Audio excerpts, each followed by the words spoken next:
Hi, everyone. Welcome to LAHUG. My name is Deborah Isaac. I'm a co-organizer along with Justin and Ben Mears. And I am an educator at Drexel University. I teach Houdini and also founder of Houdini School. And Justin, you want to introduce yourself? Sure. Thanks, Deb. Hi, I'm Justin Dykehouse. I'm a Houdini generalist and visual effects artist at Magnopus, downtown LA, and also co-organizer of the Houdini user group in LA for a little over a year, and also a proud co-host of Houdini Battles as well. Yeah. So, yeah, and I'm excited to see this one. David has been a presence at LAHUG for a really long time and always has a lot to contribute to the community. So I'm really looking forward to this one. Deb, what do you have to say? Off to Ben. Ben, you want to introduce yourself? Yeah, so hi, I'm Ben Mears. I'm a community manager with Side Effects, and I help out with LAHUG here and there. It's really community driven, but yeah, I help out when I can. And so yeah, let's introduce David Torno, who's doing the presentation. We're going to play a presentation video that he's already recorded, so he'll be able to answer questions in the chat during the video. And then we'll also be around afterwards. So David, how you doing? Tell us a little bit about yourself and the presentation we're going to see. I'm doing as good as I can be right now. The world's a little chaotic, but we're doing good. And this is a nice little break from reality, and we get to have a little fun here. The presentation itself does talk about a lot of my background, so I won't get into that too deeply at the moment. But we could pretty much just hop right into that, really, because I've kind of put a lot of details at the beginning of it. But any questions along the way, I'm definitely going to be answering in the chat right here. But I want to thank you. Yeah, we can briefly mention it's you're talking about Mardini entries. So if anybody who doesn't know what Mardini is, it was a daily challenge we ran back in March, where every day you had a theme and you had one day to create something using Houdini for that one day. So yeah, David will talk about a couple of them here. So we have the video queued up. So let me get this shared. Hi there, and welcome to this presentation. I want to thank Side Effects for asking me to present today, and I'd also like to thank all of you that are viewing this presentation right now. For me, the Los Angeles Houdini user group has provided a lot of inspiration and has just been all around fun for the last couple of years. Every time I would go to the in-person meetings. So that's why I am super grateful right now to be on this side of the stage for once and presenting to you this time around. I am hoping to see all of you in person in the near future once things kind of settle back down in these chaotic times, and hopefully we get back to in-person meetings. So who am I and what have I done? Well, the answer to that depends on who you ask. I've been known in the post-production community for many different things, but mostly for my previous work with After Effects, Turbulence FD, and X Particles primarily. To give a little background on myself, I've worked in post-production for just over 21 years now, and I've held many roles during that time. I've been compositor, match mover, effects artist, on-set supervisor for VFX, and even a technical director for a long stretch in all of that. The projects I've worked on have been anything from features, shorts, commercials, music videos, and concert graphics, and even art installations. There's been a wide spread of genres that I've kind of worked on. The common thread through all of this has been tech. I am a very technically minded individual, and I love to learn new things, so I'm big on automation. I am big on building scripts and tools that are useful for creating different looks or even just speeding up repetitive tasks that are kind of getting in the way of the creative process. This is all to say that when I discovered Houdini, roughly around 2015, this beast of a collective tech instantly drew me in, and it kind of became my new goal. I was so focused on this, and I knew Houdini was the tool that I had been searching for all this time. Like my brain was just kind of tuned in to this software. But me actually reaching that goal and understanding and learning Houdini is a completely longer story for another time. So the first thing I always get asked when people hear that I do visual effects is, have you worked on anything that I know? And that's kind of a tough question to answer because it really depends on your taste in media, like what you actually like. But the most popular, or at least the widely seen pieces that I've worked on would have to be all of the Linkin Park music videos and much of the concert graphics for Linkin Park as well between 2010 and 2015, with Waiting for the End, New Divide, and the Thousand Suns tour being probably the tops in that bunch of collective work. The other piece that I worked on is the DC EU animated logo. I was responsible for all of the volumetric work in this. That you've probably seen this logo in front of most DC movies, going back as far as 2017 when it premiered in front of the Wonder Woman movie. This included making a 15 and a 30-second spot at 4K, as well as doing a 20K variant. And this was for Comic-Con's Hall H Theater. So it was a massive screen that played this content across there. And lastly, the Archangel Hellfire trailer. This is where I did all of the volumetric work in this piece as well. Okay, and with that, some of you may have noticed that, with this being some of my older work, this is part of Turbulence FD, After Effects stuff, and all of pre-Houdini knowledge. And so I just want to play this quick little reel of exclusively Houdini-only work that I've kind of done both client and mostly personal over the last couple of years.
Okay, in this section, we're going to go over the fantasy from Mardini.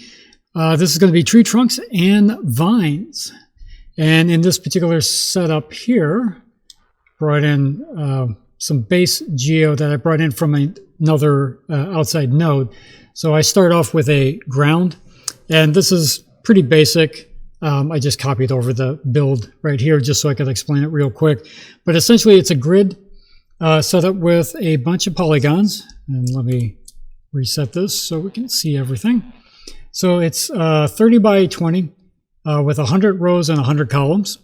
And then I just throw a mountain on that to give it some nice, interesting kind of rippling across the surface there. And that is set to a height of 12.79, element size of 19.3, and I did an offset of 5.8 and negative 11.1. I ended up using standard FBM for my fractal type, and the roughness I set to 0.378. And then I also did the enable lattice warp, and that is set to a 0.25. The warp itself is 0.15. 0.55. The gradient warp looks like that's enabled as well with a negative 0.5 for the gradient warp value. So that kind of gave that basic shape there. I did a match size on that to drop it to the floor. So right now it was at ground plane, moved, then you just did up to the floor. You just set the justify Y to min, and that'll do that. Next, threw down the smooth, and that's just to get rid of some of the roughness from the mountain. So we can see how it kind of rounds it out a little bit more. And that's just basically default, except for the strength, set to 5. And I threw on some normals, and that was the base ground.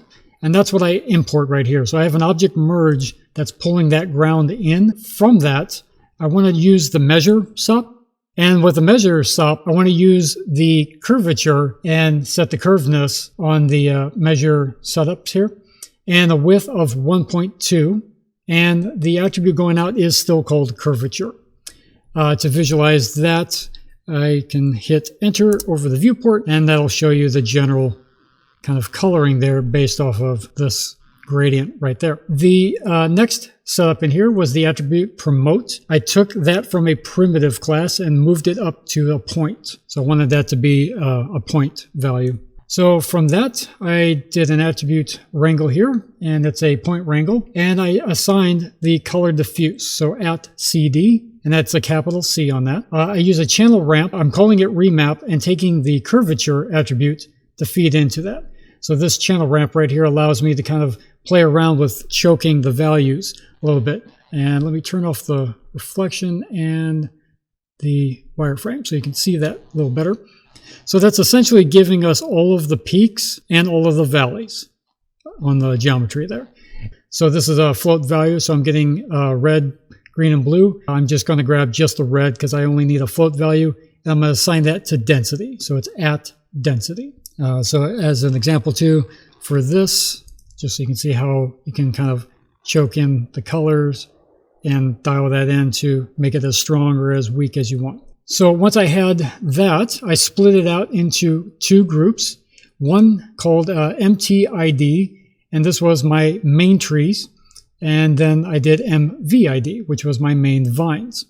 So I just created an ID by just setting my own I at MTID and assigned that to the point number. Same on the other side, I just changed it to MV for vines. So for the tree, let's go down this path over here. So for the main trees, I threw down a scatter, set to the density attribute, and set that to density. So that's what we set coming in off of our measure SOP up here. And I did 20 points. So I'm basically creating 20 trees across the surface. I kept on the relaxed iterations, and everything else is pretty much set to default. So I've taken that value and I've split it out. So this main one comes straight in to this merge. And then I have another setup broken out with a transform, pushed up those points 4 units up on Y, so they moved upwards. And I threw attribute noise on that to mix that up. And attribute noise I had set to 0 centered, 9.35 for the amplitude, and default for the noise set up here. And the octaves and lacunarity is 1.48 and 2.57 with a roughness of 1. I split that out yet again to another transform, took those even higher to 12, and did attribute noise on this as well. I did 0 centered and amplitude of 6 and kept everything else at default. So the warping is at default, fractal is at default, so is the animation. One thing to note is I'm using the P attribute here for the attribute name for both of these. I've now got 3 different levels of points, all with the same point IDs, and I merge those all together, and that gives me this nice little point cloud that makes no sense as is.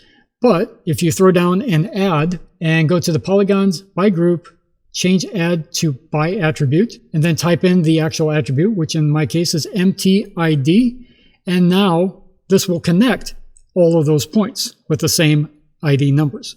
So it knows that this ID is the same as this one to this one. So I start creating all of these kind of random paths across to create trees. I take a convert and I convert to NURBS curve, and pretty much left everything else at default here. So it's level of detail is what it's set on. And all that does is round out my curves. So I go from that linear sharp edge to something more organic. I throw down a resample next, and I did a resample with the default 0.1, and I put curve view turned on. So from that, I use the curve view to then create a custom Pscale attribute. And I set the attribute here, and then I set a base parameter, a channel float called Pscale, and that's this value right here. And I multiply that by the channel ramp value called Pscale amplitude that is using the curve view attribute as its source. So I have a base Pscale size of 0.661, and then I am multiplying this curve along the length of the curve with these values. So I'm actually reducing the thickness. So this is going to be my max thickness for my Pscale. And then I'm just reducing by dropping these values lower. Anything at a value of 1, like this last setup here, actually which is higher than 1, I'm actually multiplying it and expanding it. If it's a value of 1, it'll just equal this value, but I am now doing 3.5 times this value. And over here, I am doing 0.167101 of this value. So I'm reducing that value. So what that does is give me a Pscale value all along the length of each of these curves. And I can use that to then drive a polywire. So the polywire, I just put in the Pscale attribute here. It automatically looks for that, so you don't have to do any fancy expressions or anything. You just type in the actual attribute as is. I did a divisions of 10 on each of these geometries. I'll turn on my wireframe there just so you can see those. And that basically generates all of these wild-looking mushroom-like tree trunks. And I just wanted something that had a wide base. The top I wasn't too concerned about because I'm creating a canopy of sorts in addition to other geometry that's going on, as well as it clipping through. This particular piece was all silhouetted and lit by other geometry within the scene. So I was not concerned about any clipping happening with my geometry. My actual camera view is from this angle, so a lot of that got cropped out to begin with. But anything that does go through wasn't going to really show up because this is all kind of silhouetted and backlit. So there's plenty of ways to kind of cheat on this and get away with a lot of different things. So I throw down an attribute delete after that to do some cleanup work, and my points and vertices, I clean out all of those attributes, and that now leaves me with just my position. So the default P attribute, scroll that down, so just P. So that gives me my base trees. Now I didn't want to have just basic flat smooth surfaces, especially with these being low poly. So I wanted to break that up and add on some little tree bits. So I am doing some different setups here. So I'll do a scatter on this of 20,000 points. I just set a global seed of 222 and I turned off the relax iterations. And that was just generating all of these random points. Took a wrangle after that, and I wanted to add some random orientations. So each of these points I'm going to copy some geometry onto, and I want that geometry to face a different direction. So I'm going to do some orient setup, and orient being the attribute, the default attribute. So I am using matrix 3, and I just set that to M, and I'm using ident. So this is an empty matrix is what this is. And I'm going to populate it with the rest of this. I set an angle. These are all just base variables, so these names can be whatever you want to call them. In this case, I'm doing a float value angle, setting it to a random value based off of the point number, and then multiplying that value's results by 360. Random's going to give me a 0 to 1 value, so this will be 0 to 360 as its result. For the X, Y, and Z, so I'm creating a custom attribute, so CHI for an integer attribute. So that gives me all of these controls right here. And let me give a space just to split these apart. I set up the axis. Now this is going to be the axis that I want to rotate on. This is how much the rotation is happening. So just as a reference. So the setup for this, and I'll open this up a little further, is I use set. If you're doing a vector value, you have to use the set function. And I'm setting the X value and Y value, each of the Z value. Each of them are using a random value based off of the point number plus my custom seed value. So these are all identical with the exception of the seeds. So those values I can vary up. So each angle is going to be different. We then use the rotate function to rotate our matrix. So that's our M right here, the empty matrix we are rotating. We are saying use the angle. So whatever the value comes out of here, we're rotating by that much on this axis. And that axis is randomized off of this. Then we take that information and we have to use a quaternion to convert our matrix into something usable for the orient attribute, which is a vector 4 value.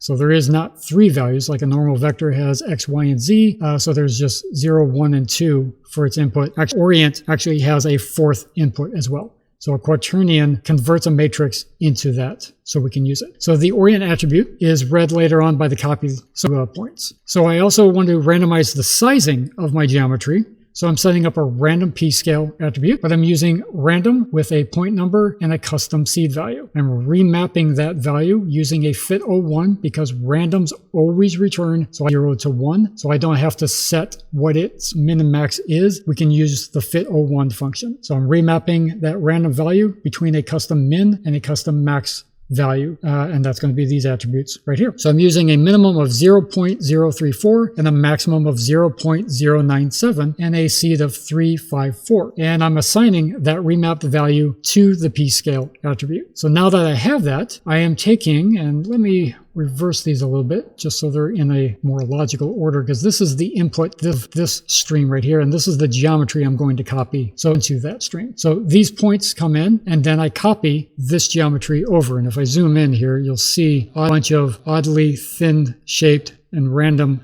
flipped around kind of geometry set up here. And what I used was a platonic. Dodecahedron. I don't know the exact pronunciation of that, but it's that one right there.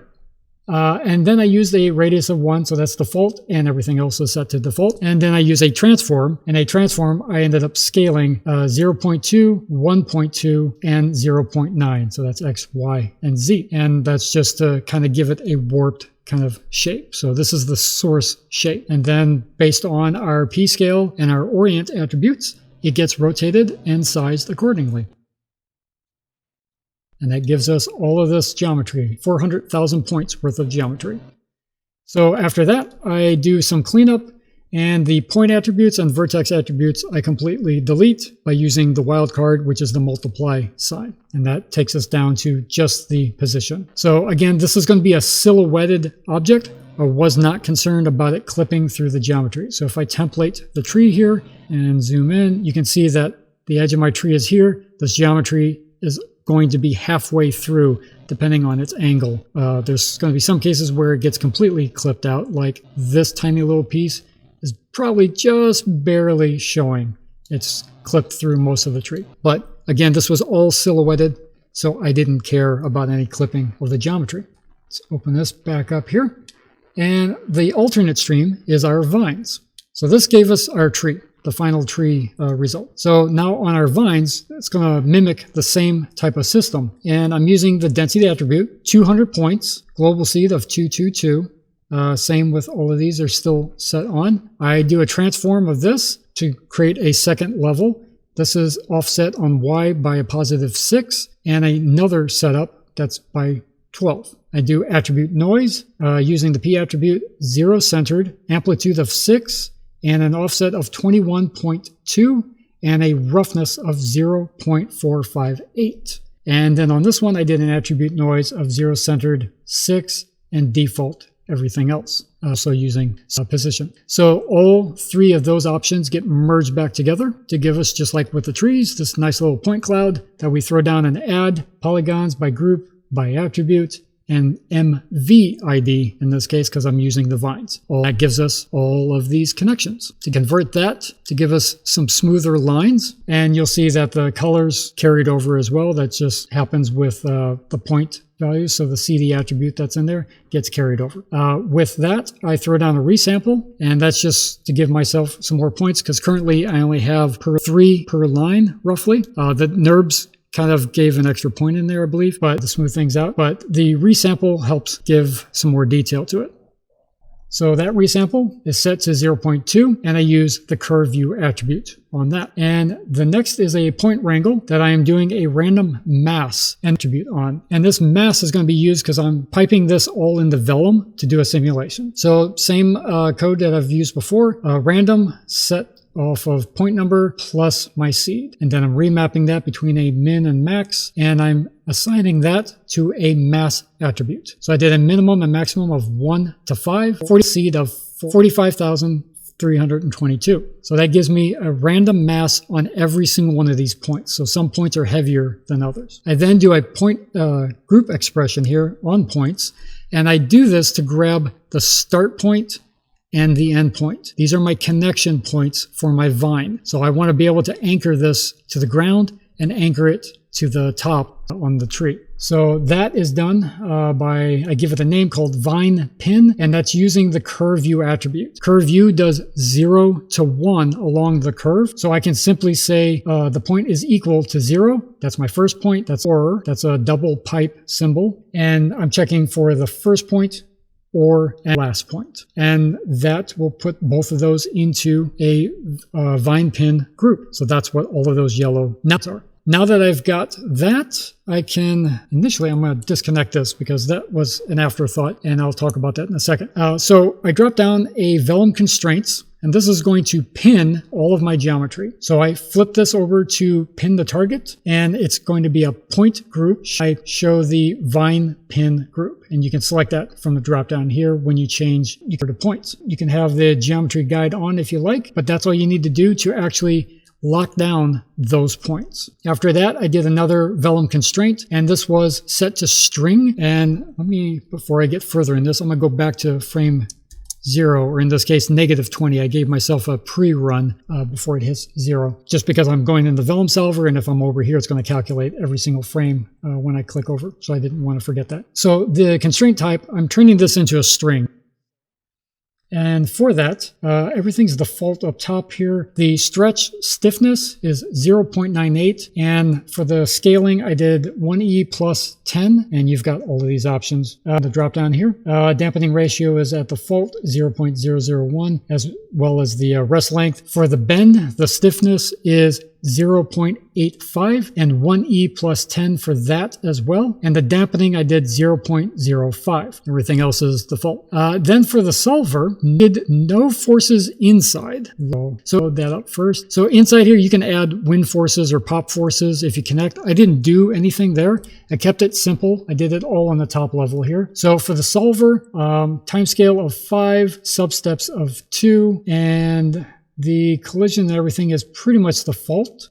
I start frame, I did change this to $F start, and that's so it grabs my -20 for the pre-roll. I could have manually typed in -1, but keeps it dynamic. So if I end up changing my buffer to like a 40 frame pre-roll, then that will compensate for it. I had that. I used wind forces. And inside here, I just used some simple expressions. So I used the sine and cosine and expressions. And inside that, I used time, so $T, and I multiplied time. In this case, I sped up time 150 for the X, and I sped it up 500, and then for the T, and then multiplied that result. Sine will give us -1 to +1.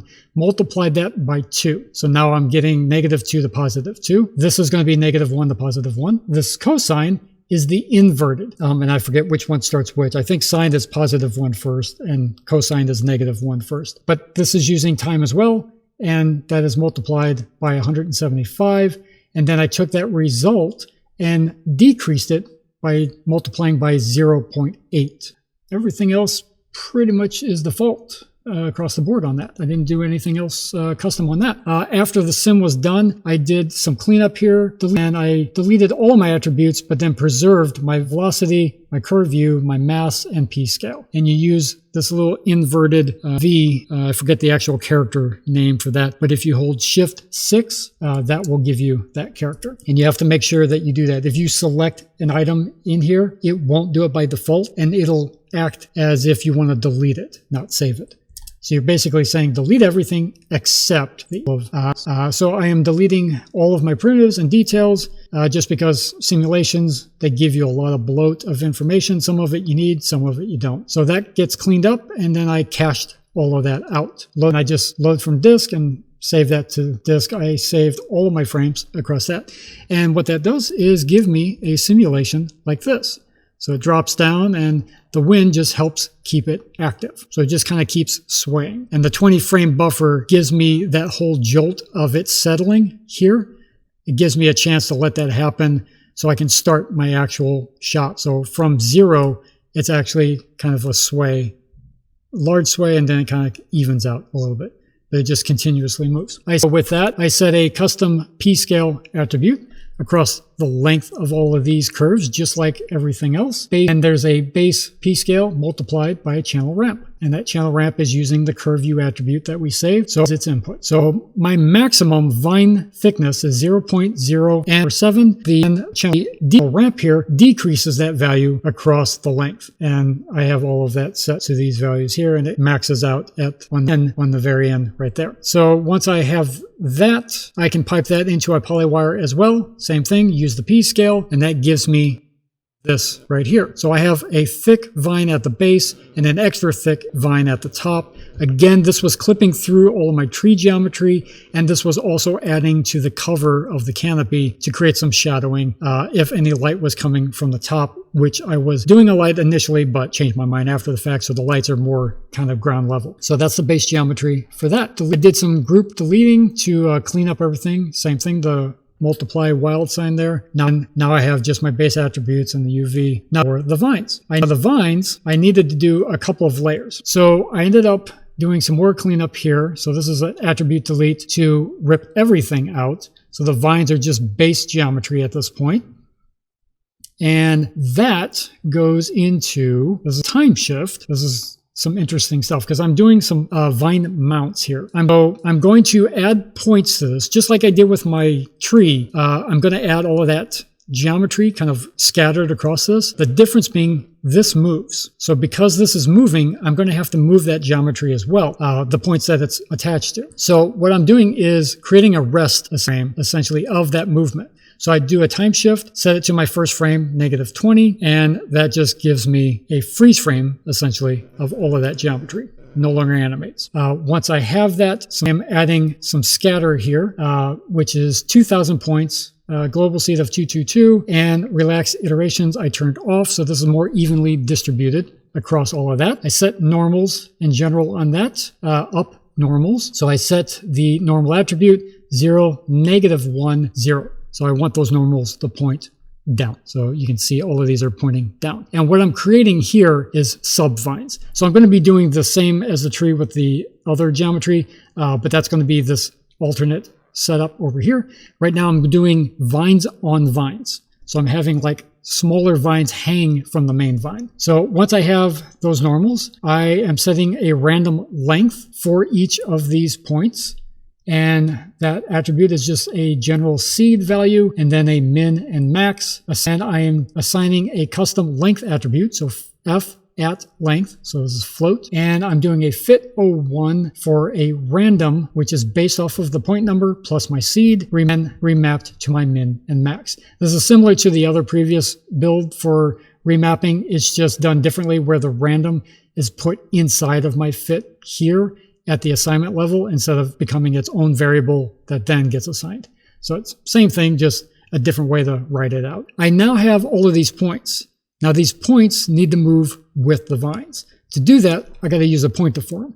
And for the point deform, you need the deforming geometry, you need a rest version of it, and you need the actual stuff you want to deform. So in this case, I want to deform, or the deforming information, I should say, is this right here. So this is what's deforming. And I should move these around because this is on this side. The rest is actually in the middle and the source is over here. So logically, this will make it a little better if it's visually in the right order. So it starts with the source input, which is what you want to actually move. So that's going to be my points. Then a rest version of the geometry. So that's my freeze frame. And a deforming version of that geometry. So that's my main deforming one. So I usually go source, rest, deform is what I name on these sub nodes, just so I can easily remember what goes where. And then on the point deform, you just pipe the source into the first one, rest into the second, and the deforming geometry into the third. Well, now that takes and then my points, and they now move and follow with the simulation I did of the vines. So now these are my mount points that I end up using. And on the point deform itself, just to make sure everything is at default. So I didn't change any of these here. It's capture and deform. And that information gets used for my SubVines. So I now have that group that I'm setting for these points called main vines, and that's just a point group. And I set it to an empty base group here, and that selects everything basically. I'm not 100% sure if I actually use that later on, but I have it. So random Pscale, same exact setup as the previous ones, literally identical code. I just do 0.01 for my min, 0.1 for my max, 2648 for my seed. So I'm now iterating over these points with a for each point, and inside that I'm using a copy the points and the copying of a line, and that line is just a standard line that is moving on positive z, and I use a point expression here to search my begin, grab the first point, look for the length attribute on that point, and get the first value. This is only a float value, so we only get the first input anyway. So that ends up setting the length of this. The resample basically gives me more points on this actual curve because it starts off with 2, and then I just add a few more on there to give me 11. So that copies all of these onto these individual points that I'm getting coming in here. Once I have that copied on, I am then setting an expression in here for a point expression called SubVine pin, and I'm using the curve view and grabbing the 0 point. So that's going to be my top point right there. So I need to connect this to my vellum sim. So once I'm done with that, I end up with all of these vines. It's going to be a little heavy, but the vines are swinging, and you'll see that this geometry kind of points in the direction that it's moving for the most part, because the normals kind of shift from the previous sim, but these are very stiff. They're just like sticks that are hanging. So from that, I am doing another mass. So just like my main vines, I'm doing a random mass with the exact same code set up on that, random, remapped, and I'm doing 1 to 5 for my min to max. 45,322, I think that's actually the same seed. And then that is also going into here as well. And I'm disconnecting this as well. Essentially, this is a collider. So I was not worried about collisions. So all of my sims for vellum, I didn't have these connected. And that third input on the constraint, or just on your vellum setup, the third input is for collision. The constraint setup is identical to the other vine setup. So it's pin to target, only change out the group to SubVine pin. And I am doing, in this case, soft for the pin type, orientation, soft, match animation. And that is because I have animating geometry that I'm trying to attach to. And for vellum, if it's animating, you need to do this soft constraint. And this allows your vellum sim for this stream to be attached to another moving piece of geometry. So for that, the stretch is all, I believe, at default. So it's 1e plus 10. Same with dampening is 0.001. The bend stiffness, again, all default. 0.1, I think I may have changed that. It's not white. Usually it goes bright white like this and bold if it's changed, but just in case. And the next was the string setup. So the exact same node for that, string, and coming all the way down, the stiffness is 0.8, 1e plus 10, and the bend is 0.25, 1 for this drop down, 0.01 for the dampening. And for the vellum solver, that takes us all the way down to here, which is everything's pretty much default. I think the time scale is what changed there a little bit. So that's 1. Self collisions is turned on, and I don't think anything else was changed in there. The forces, I use the same wind setup. This is literally copy parameter. So if I right click, copy parameter, and then right click, paste relative reference. The other vellum wind is what I'm copying over. So it's the same wind for X, Y, and Z on this. So it's the same expressions and all of that. It's just pointing to those parameters. So they're in sync. I said it once and then it pipes over to this. The wind drag, I did 0.3 on this. That went in to get some more cleanup, same thing. Kept my velocity, curve view, mass, and Pscale, cleared out all of my other attributes, and then cached that. So now I end up with this. So I've got SubVines that are attached to other moving vines. So if I turn on this template, this one, actually I'll template the actual lines before that just to keep it lightweight. Do that and turn this one back on. So I'm ending up with vines that look like this. So once I've got all of that, same thing, take a Pscale, because I'm going to set the Pscale over the length of these. So same base Pscale, curve view into a channel ramp, 0.047 is my max for that. And then I just kind of shaped it down to a variety of different values there.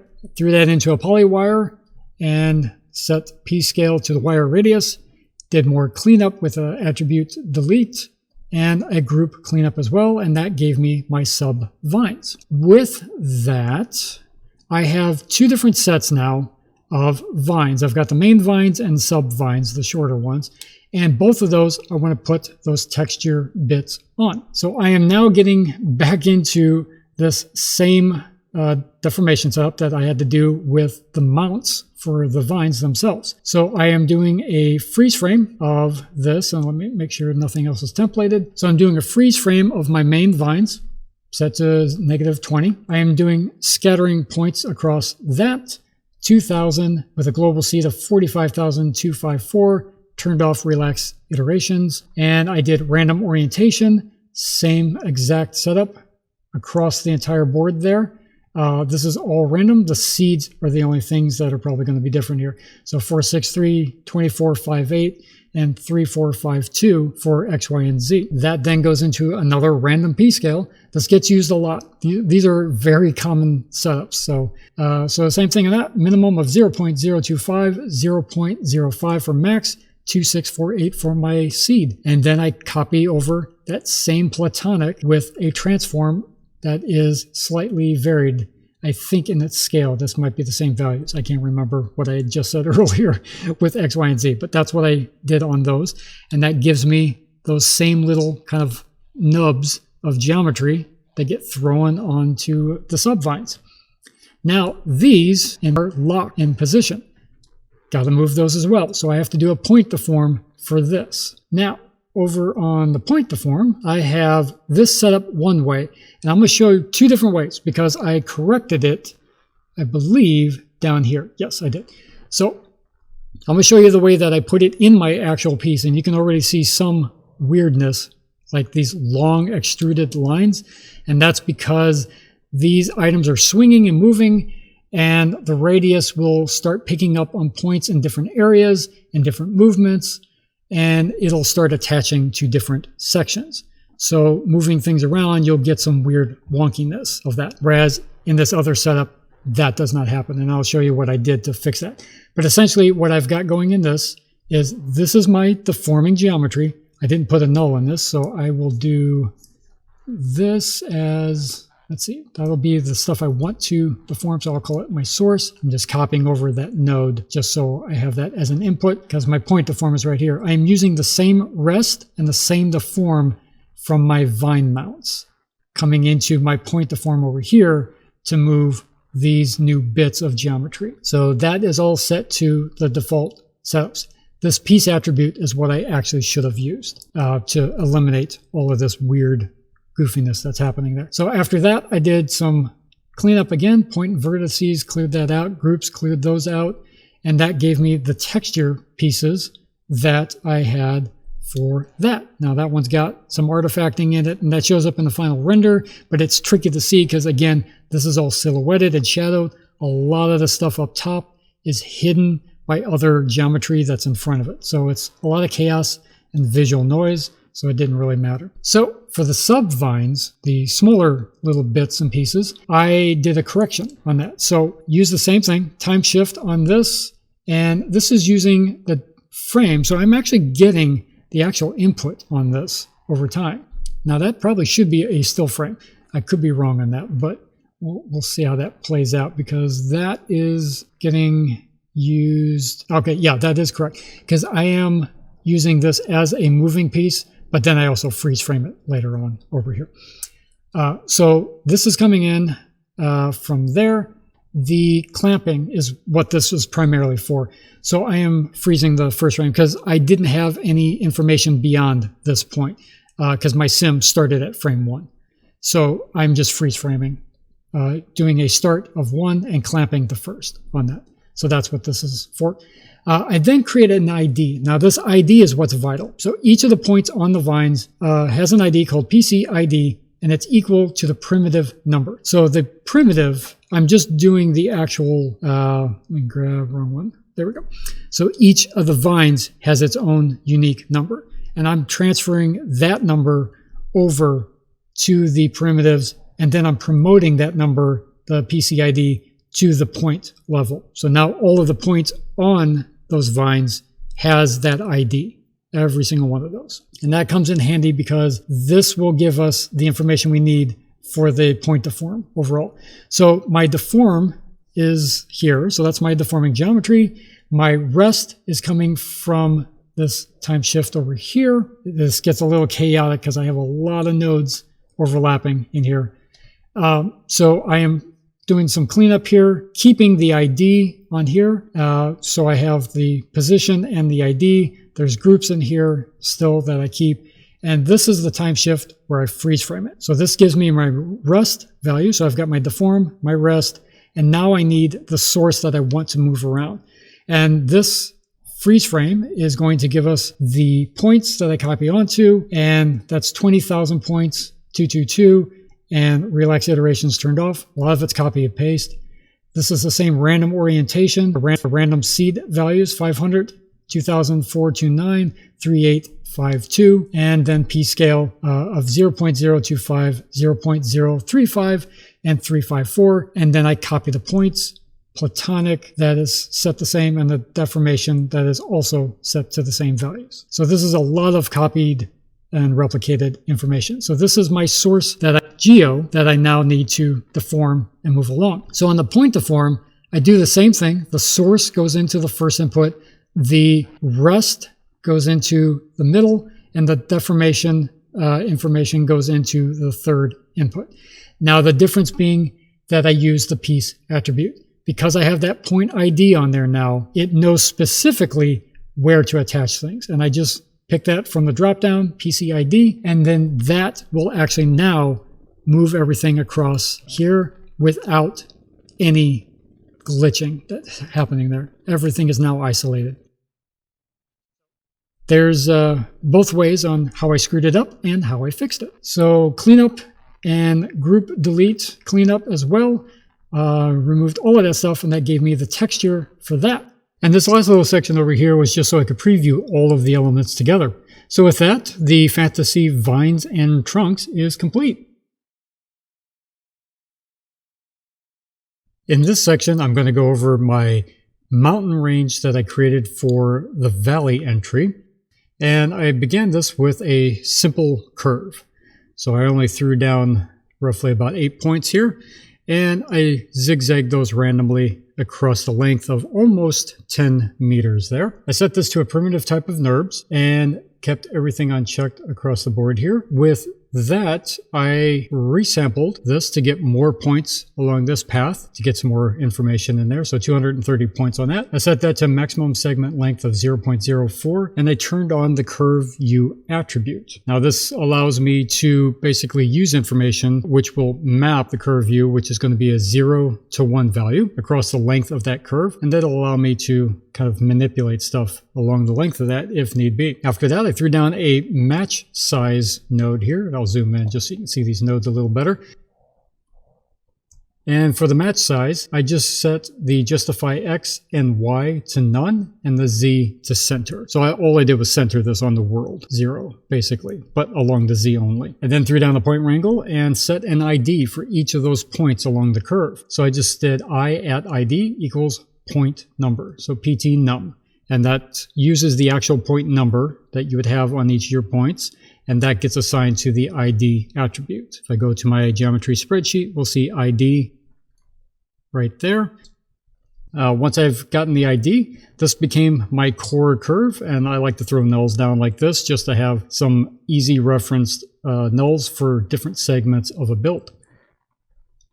Once I had that curve built, I then threw down a transform, and I used this to basically offset the location of my original curve. And I just pushed that off to the side by negative 0.46. I then duplicated that and threw another transform down to go the opposite direction.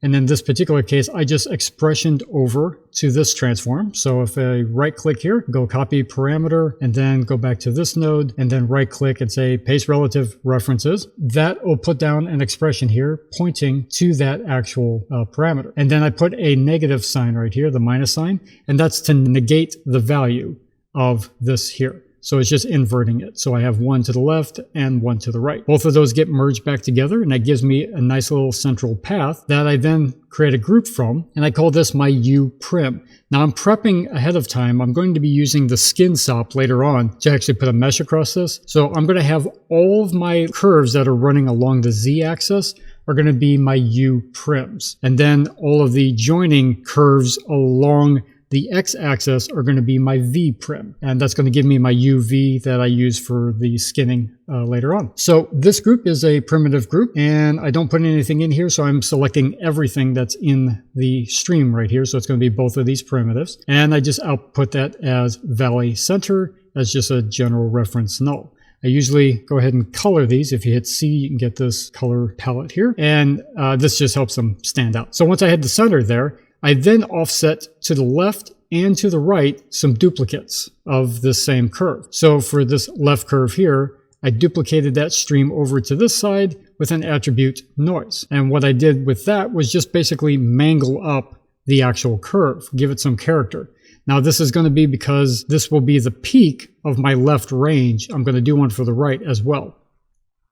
So we can see that the vertical and horizontal of this is all mangled up. So it's just basically taking the noise and it applies it to the points and moves everything based off of the position. So I have my range values set to 0 centered. I'm using an amplitude of 0.413, and I stuck with the default simplex and position attribute, and I'm using an element size of 0.72, standard FBM for my fractal type, and I'm using a roughness of 0.32. So once I had that in place, I then use the transform here to move that over in relationship to this other curve. So I'm kind of creating the base of the mountain here, the peak, and then I'm going to put another base over on that side. So once I shifted that up, I did that by -3 on the X and +2 on the Y. Once I have that in place, I created another group for this one and called it U prim as well. So these are all going to be U prims because they're all running in the Z direction in this particular case. Threw down another null and just called this left mountain peak. And the duplicate of the next one here, and I'll go ahead and template all of these just so they show up as reference. Actually, I'll template this one right here because this is where my transform happens. So for this other position, I'll zoom out so you can see that this is duplicated directly over. I just offset that again with the expression pointing back to my original transform, and then I just multiplied it by 2. So it doubled whatever this value was and shifted it over that way. Same thing, threw this into a U prim primitive group and gave it a null as well. And I'll template all of these as reference. Actually, that one. So on the right side, I did the exact same thing. So we have the transform from the original, and then I threw down an attribute noise to mangle this one up. And it's the same settings for the P for attribute name, and the amplitude I did 0.54, the element size I did 0.82, and the roughness I did 0.175. With that, I shifted that over as well to the right, and I'll template that one. And I threw this also into a group called U prim. Now the transform on this is also the same. It's negative, and then referenced to this transform. So it's identical to my left side, it's just inverted on this side. Same thing, threw down a null, right mountain peak is what I called it. And on this last one is the final resting point for the right peak. And this transform is the same channel I have from transform 2. So I'm taking this value from here, and then I am subtracting from transform 1, which is from this side over here. So the same offset that I used here, I'm just applying to this side to shove it over. It's kind of a convoluted way. I probably could have easily just expressioned it over to this transform and just negated it like I did with the other ones. So that's an alternate way to get the same result. So once I had that in place, same thing, threw that in the uprim primitive group and gave it a null for itself. Now I merge all of those back together, and that gives me my mountain range framework, essentially. Once I had that in place, I just threw down a null and called this my uprims. So I know that these are all of my uprims. And then I span this out over to this side and threw down an add node. Now add was flipped over to polygons by group, and then I used the by attribute option here, and I used ID. So the ID I set earlier up here is what is connecting everything across this span right here. So once I had all of those connected, I threw down the blast and I blasted out the U prims. So I want to isolate my V prims now. So I still have those Z running curves. You can see those running along the peak. So I blast those out and remove them, and I now only have primitives that are running along X. I then run a subdivide, because if I go back to my blast here and show the points, I have points at all of the key connecting spots, but there's no subpoints along the length of the curve. So I'm just doing a simple subdivide in here. You could use a resample in this case. It would do pretty much the same thing. I just ended up using a subdivide. So that gives me all of those points across there. I use the depth of 6, and I believe everything else is at default across the board there. I then threw that into its own custom group, and that is called vprim. So that's a primitive group, and same thing, empty here, because I'm selecting all of my primitives. And then I threw down a null, gave that vprims as a name. So now I have my uprims and my vprims. I go ahead and merge those back together. So now I have all of these information, and you'll see that there is some warping here because of the subdivide, but that's okay. This is still all going to work out and give us a nice result. So once I have those in place, I then throw down a skin, and I set the U cross sections to my uprim, and I set the V cross sections to my vprim, like so. And that will skin the entire geometry, like so. I'll turn on my wireframe just so you can see all of the polygons that are in there. So that connects all of that back and forth. I then threw down a smooth on top of that just to kind of round everything out. And that is just set to a strength of 50 and a filter quality of 1. Everything else is set to default. I then wanted to transfer back in my river because I had a river going through the middle of this. So what I've done is taken my core curve, which was this base curve that I started with, and I just used an object merge here. So this is pointing up to this node right here. And this is just to keep things clean so I don't have lines going everywhere. So once I had that curve, I then transformed that to kind of center it up slightly and offset based on where my geometry was currently. So I was running along the valley of this. So there was some slight tweaks and adjustments there. So I did 0.3 as an adjustment for that on the X. I then colorized that and gave all of the points on there a black color for the point attribute. And then I used that to then transfer that onto my geometry. So I'm using an attribute transfer, and I'm getting the point attribute CD, and the conditions, I've set the distance threshold down to 0 and the blend width to 0.38. And this transfers the color, the black color that I have on this, over to the points of my main geometry. So this gives me a general matte that I can use to extract where my river is going to end up going. I then threw down an attribute blur, and that was just to soften that matte so I didn't have those harsh edges there with the polygons. So this attribute blur is set for the CD because that's what I want to blur, is that attribute. The blurring iterations is set to 90, and my step size was 0.641. Once I had that in place, I wanted to give the mountain itself some life. The overall kind of shape is really smooth right now, but I want to give it some kind of rocky texture. So this is using bits and pieces from Moeem's tutorial about doing procedural rocks. And I'll put a link actually in the base of this video right here, just so you have a reference as to where to find that tutorial. I would recommend checking that out because it is very, very informative and some really cool stuff.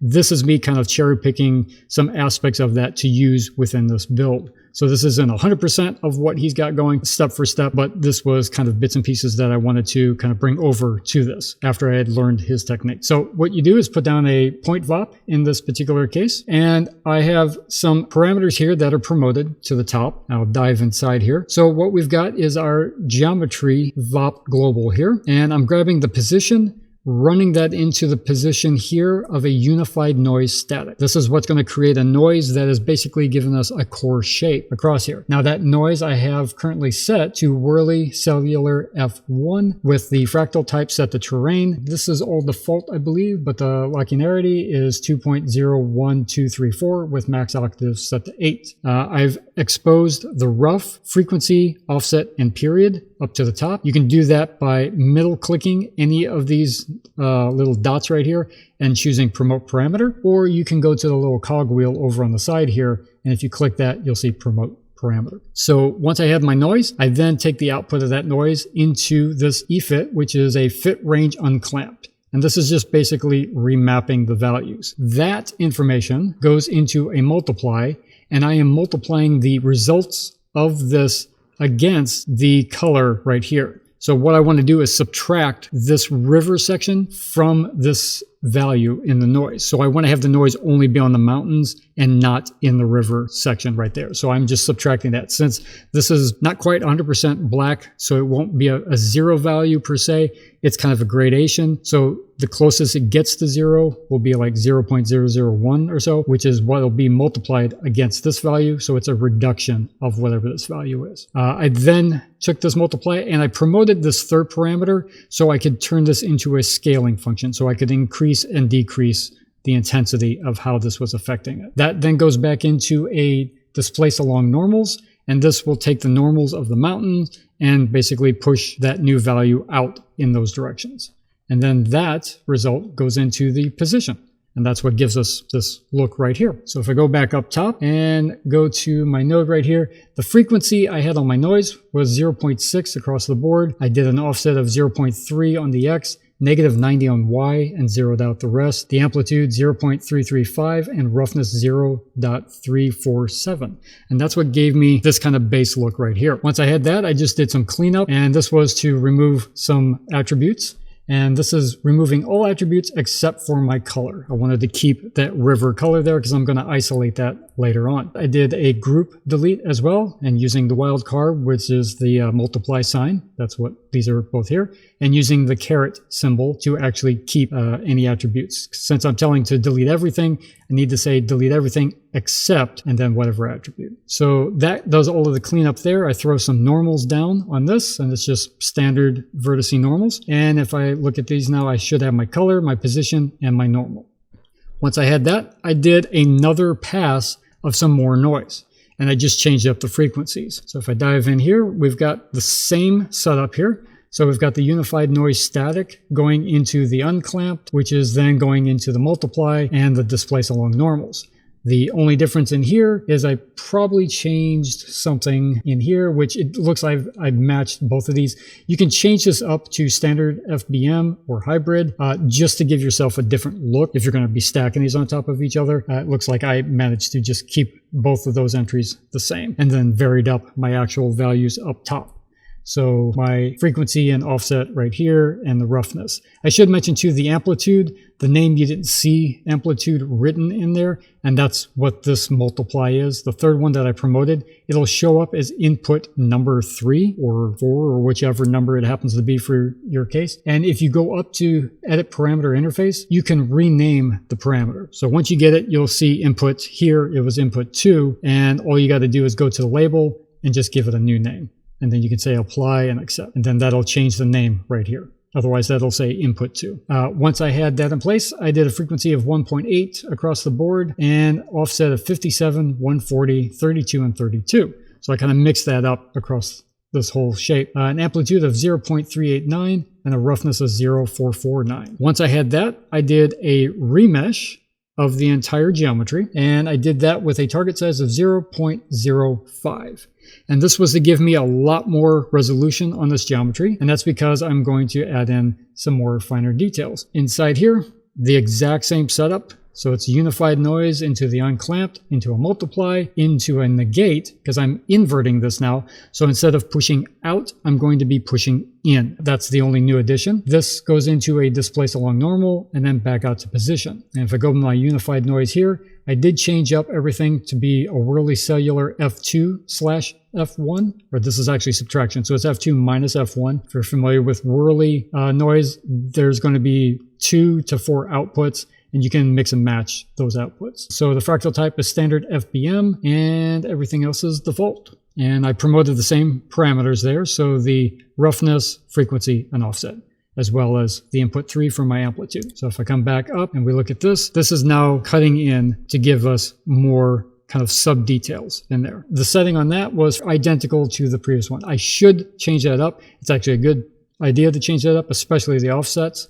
I didn't do it in this particular case, so I would recommend changing at the very least the offsets, so your noise results are different than the previous noise results. Just something to pay attention to. So the next thing in line is a smooth, and that's just to take some of that roughness off a little bit, but maintain some of those details. That was set to a strength of 14, filter quality of 3. Once I had that, I just did a UV project just to get some basic UVs on this.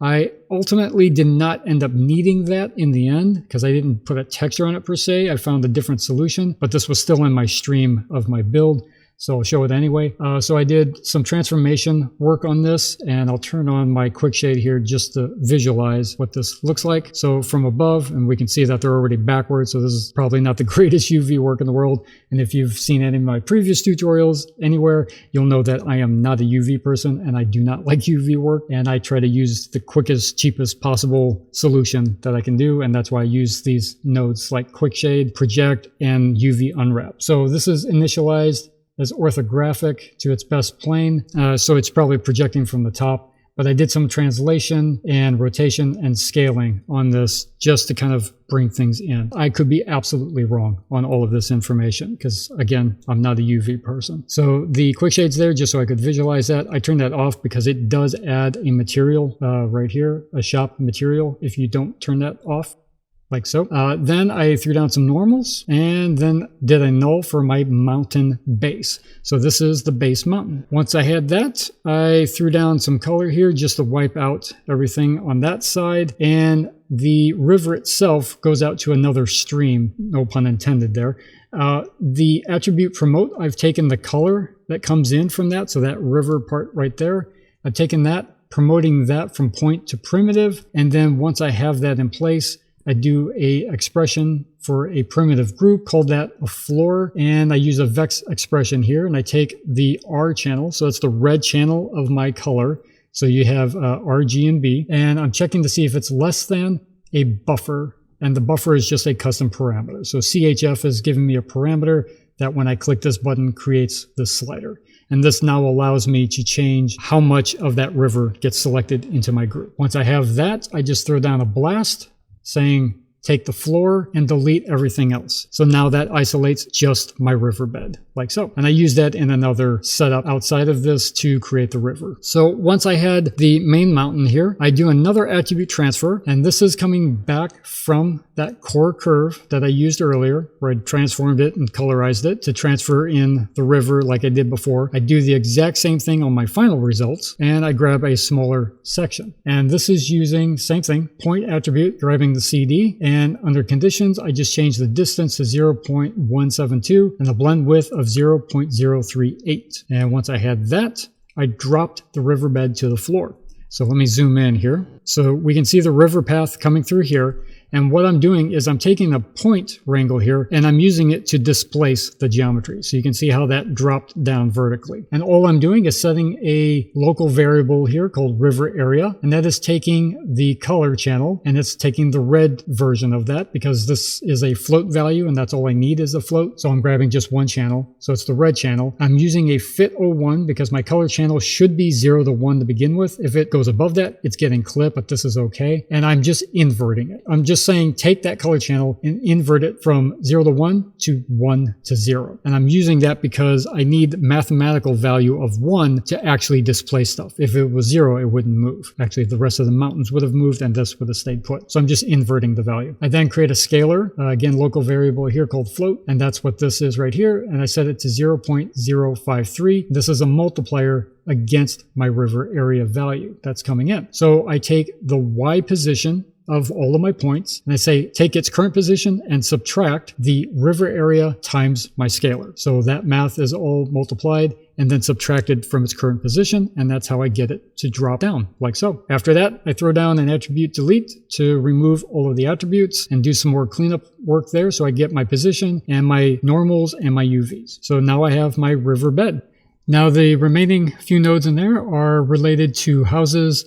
That is part of a deeper dive into this breakdown that I'll do separately, like I've been doing with the regular Mardini breakdowns. So I will end the presentation here. And if you'd like to contact me and or support me, which is very greatly appreciated, you can contact me at these locations right here under those names. And you can definitely check out all of my other training content, both paid and free, over at fendereffects.com. To date, I have close to just over 70 hours of mostly free content that you can get a hold of. There's project files that you can purchase. There are products like scripts and stuff from After Effects and Xparticles and such from the past that you can also purchase. I also have a donate button down at the bottom. Obviously, any donation is greatly appreciated, and all of the help and support that you give me is also super greatly appreciated. So with that, thank you for having me here, and thank you again to Side Effects for having me present.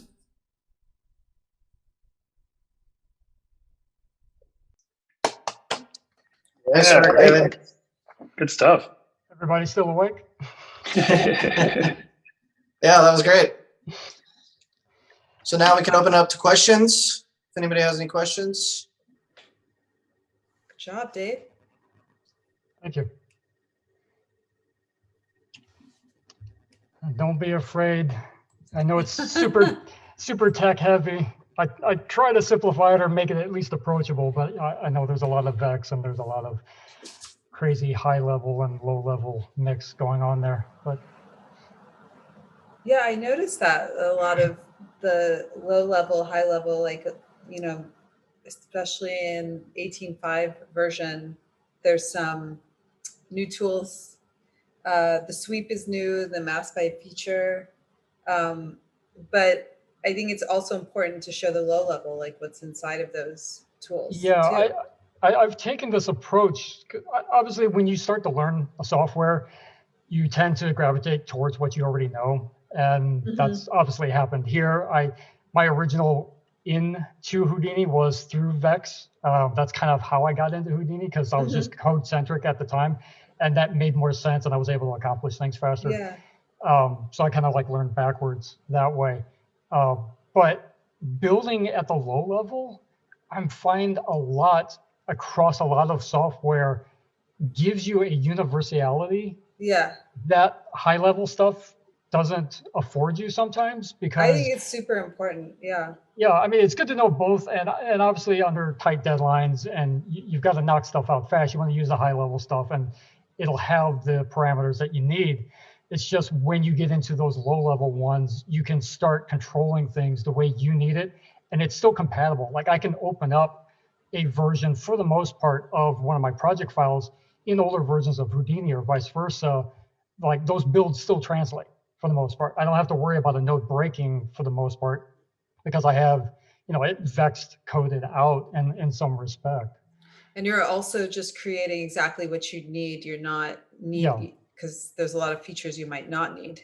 Yeah, sometimes I find, like 2 lines of Vex code to like set a simple controller, like for Pscale or something.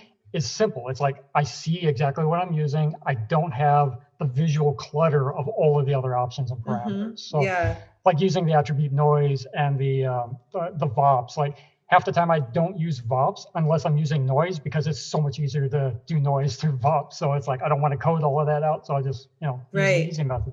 Yeah. It's so many different preferences. It's interesting.